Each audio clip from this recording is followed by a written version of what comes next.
He just won again. And this time, he didn't just lift the trophy.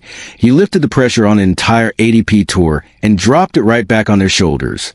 Carlos Alcaraz is on a 12-match winning streak in 2026. 12 straight wins. And after his latest title in Qatar, he said something that should make every rival in the locker room pause. Because for the first time, Alcaraz openly suggested that a lot of players might already see him as unbeatable. Now think about that for a second.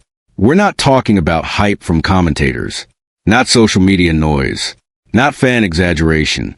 We're talking about the guy himself recognizing that the perception around him has changed. And in tennis, perception is power. Carlos Alcaraz has always been the smiling assassin of this sport. He laughs. He grins. He celebrates like a kid who just discovered tennis yesterday. His energy feels pure. His love for the game feels authentic. And that's part why fans gravitate toward him so quickly. But here's the twist. The locker room doesn't watch him the same way fans do. Fans see the highlight reels, the scorching forehands, the impossible gets, the drop shots that seem to defy physics, the charisma, the joy. Opponents see something very different. They see a problem. After winning in Qatar, Alcaraz was asked whether his rivals might see him as unbeatable. His response was calm, mature, almost surgical in its honesty. He said a large part of his rivals might see him that way. Others, he believes, see him as motivation, a target, a standard they need to reach. But then, he added something more telling. He talked about his maturity. On the court and off it, he spoke about taking mental steps forward. And he said tournaments like Australia and this latest one make players watching from home think, this kid is playing at a great level and handling situations very well. Handling situations. That phrase matters. Because talent was never the question with Alcaraz. The real question was always whether he could handle pressure, momentum swings, expectation, the way to be in the face of the next era. In 2026, we might be getting our answer. His Qatar final against Arthur Fils wasn't just a win. It was a statement. It was one-sided. It was ruthless. And it was efficient. When a young, highly skilled opponent like Fils gets brushed aside in record time, that does something psychologically to the rest of the field. It plants doubt. And doubt is contagious on tour. Here's what people don't talk about enough. Dominance in tennis is rarely just about strokes. It's about aura. When Novak Djokovic walks onto a court in a Grand Slam semifinal, there's an invisible scoreboard advantage. When Rafael Nadal stepped onto clay at Roland Garros, opponents were often losing before the first serve. We are watching the early stages of that same aura forming around Alcaraz. And yes, I know what some of you are thinking. What about Jannik Sinner? Sinner has been the other pillar of this new generation. Calm, methodical, relentless. The contrast between Sinner and Alcaraz is fascinating. One is ice, the other is fire. But even Sinner, as consistent as he's been, now has to deal with the reality that Alcaraz is stringing together dominance in a way that feels bigger than individual matches. Because it's not just about winning. It's about how he's winning. When Alcaraz says rivals may feel it's becoming more difficult to beat him, that's not arrogance. That's awareness. And awareness is dangerous. The scary part isn't the forehand. It's the maturity. He's only 22 years old. 22. And he's talking like a seasoned champion who understands the psychological ripple effect of his performances. That suggests growth. That suggests evolution. That suggests this isn't a hot streak. It might be a phase shift. But here's the curiosity gap. If Alcaraz is entering dominance mode, what is still missing? Because in tennis, the conversation always moves toward legacy. We've seen this story before. A young superstar rises. The world starts projecting future trophy counts. Comparisons to legends begin. And suddenly, every tournament becomes part of a larger narrative. Alcaraz has already built an incredible resume for his age. But if we're talking about completing tennis, about filling every gap, about chasing the kind of completeness only one man has achieved, then the checklist becomes very specific. An Olympic gold medal, a Davis Cup triumph, Masters 1,000 titles in Canada, Shanghai, and Paris, and the ATP finals. That's not a small list. And history tells us something important. Even legends have gaps. Rafael Nadal never won the ATP finals. He never lifted the Miami trophy. He never conquered the Paris Masters. Roger Federer, for all his brilliance, never won Olympic singles gold. He never claimed Monte Carlo or the Italian Open.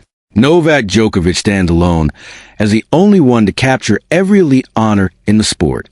So the question isn't just whether Alcaraz is dominating now. The question is whether he's building toward completeness.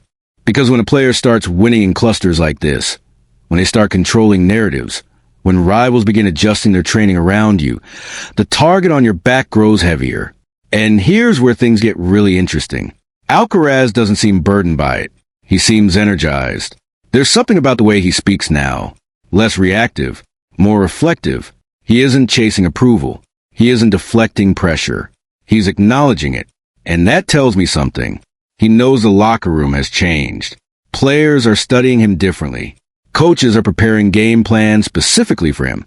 Younger prospects are modeling pieces of their games around his intensity and shot selection. Veterans are recalibrating risk levels when facing him. When you become the measuring stick, everything shifts. And I think that's what we're seeing in 2026. This 12-match winning streak isn't just a stat line. It's a message. It says the gap is widening. But dominance creates tension. Because every tour needs rivalries. It needs resistance. It needs someone pushing back. If Alcaraz is accelerating, then Sinner must respond.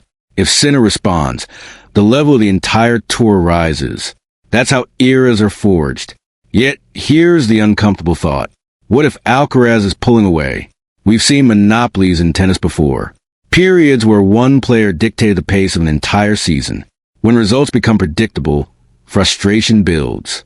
Not publicly, not dramatically, but internally. Players begin pressing more, overhitting, taking lower percentage shots, forcing the issue, and that plays directly into the hands of someone as explosive as Alcaraz, because chaos is his playground. What impressed me most about his Qatar run wasn't the winners. It was the composure. Tight moments didn't stretch into drama. Break points didn't spiral into tension. He managed situations. That's championship DNA. And when he talks about mental steps forward, I believe him. You can see it. He's not rushing points unnecessarily. He's choosing moments to attack. He's reading opponents better. He's evolving from entertainer to controller. That's the leap. So let me ask you something. If you're an ATP player right now, are you watching Alcaraz highlights for inspiration, or are you watching them with a knot in your stomach? Because that's the duality of dominance. Some will use him as motivation. Others will quietly hope someone else stops him first. And this is where the future gets fascinating. The Olympic gold medal, the Davis Cup, the missing Masters, the ATP finals. These aren't just trophies. They're psychological milestones. Each one he adds strengthens the aura. If he captures Olympic gold, the narrative explodes. If he sweeps through another Masters season, the monopoly conversation becomes louder. If he dominates indoor events like Paris or the ATP finals, it silences critics who question versatility. And at 22, time is his ally. But tennis is brutal. Momentum can flip. Injuries can intervene. Confidence can waver. We've seen unstoppable runs stall before. The sport doesn't guarantee linear progress, which is why this moment feels so important. This might be the window where Alcaraz transitions from superstar to era-defining force. And the fact that he's openly acknowledging how rivals might see him tells me he's comfortable in that role. He's not hiding from it. He's leaning into it.